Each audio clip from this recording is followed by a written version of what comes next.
It can tonight reveal the true extent of germ warfare tests carried out in the southwest. Government documents show much of North and South Devon and parts of Somerset were used for experiments similar to those conducted off the Dorset coast during the 1960s. An independent inquiry has already been ordered into the Dorset trials to determine whether or not they've affected people's health. In a few minutes, we'll be speaking exclusively to the man in charge of this inquiry. But first, our environment correspondent, Simon Hall, has this special report, which includes film of the trials never previously seen on television. The germ warfare trials carried out in the 1960s and 70s were highly secret. This, previously unreleased film of the experiments as they happened. Their existence was revealed last year when secret documents were declassified. They were thought to be carried out mainly in Dorset. A spotlight investigation has, though, discovered they were far more widespread than was previously thought. Other trials tested how the germs would survive in different conditions in different areas. These were based not on releasing a gas, but instead on exposing a narrow thread of material coated with E. coli to the air. These tests were carried out in January 1967. The threads were exposed first from a ship just off Ilfracombe, then on 5 other sites running through Somerset down to the sea off Dorset. I think people, when they come to hear of this, will be concerned. For instance, I was in my 20s at this time, in the 60s, and I was just getting married, starting up a family.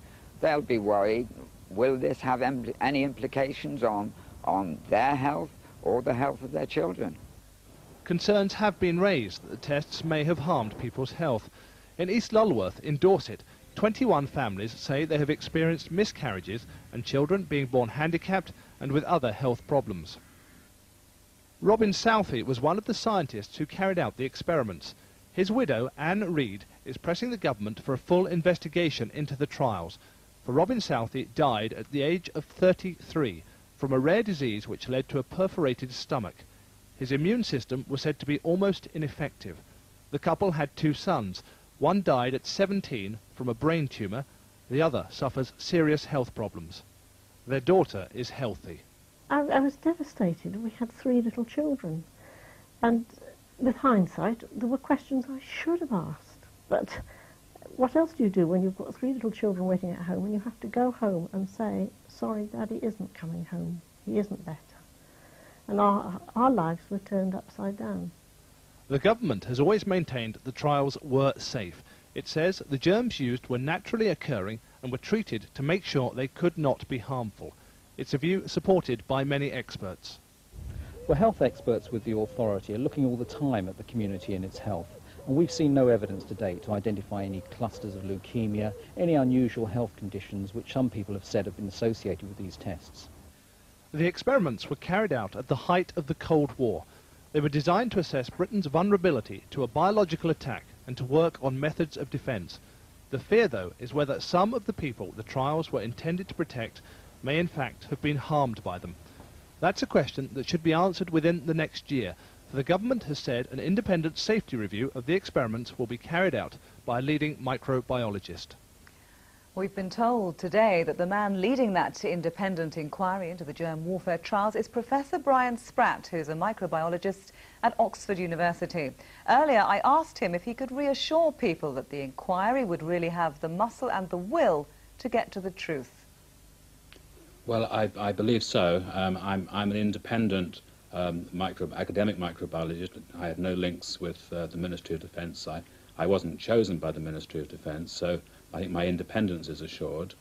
I shall be reading a large amount of technical information about the trials that took place in the 60s and 70s, and I shall be consulting widely, not only with medical colleagues and with perhaps people that were actually involved in the trials from Porton Down, as it was then called. I shall also be asking for written presentations from people in the south of England that want to give me presentations. I should be coming down to the south of England and talking to anybody who wants to talk to me. So I hope it'll be a wide-ranging and open and fair analysis of the safety issues of those trials. Now, secrecy and delays with information have prompted much concern in the past. How swift and how open can this inquiry now be?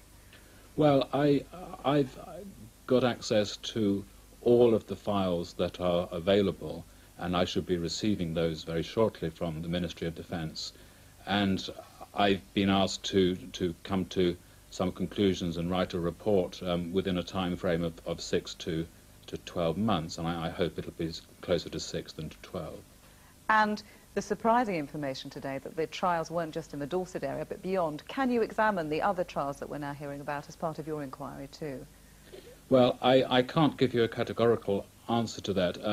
As I understand it, some of the paperwork that I will receive from the Ministry of Defence do include trials in the southwest of England, and if that is so, then certainly I'll look at those papers and make a judgment on them. Professor, thank you. Thank you. And if you'd like to discuss the germ warfare trials, you can call your BBC local radio phone-in. The number to call is 0645 222269. That's 0645 222269.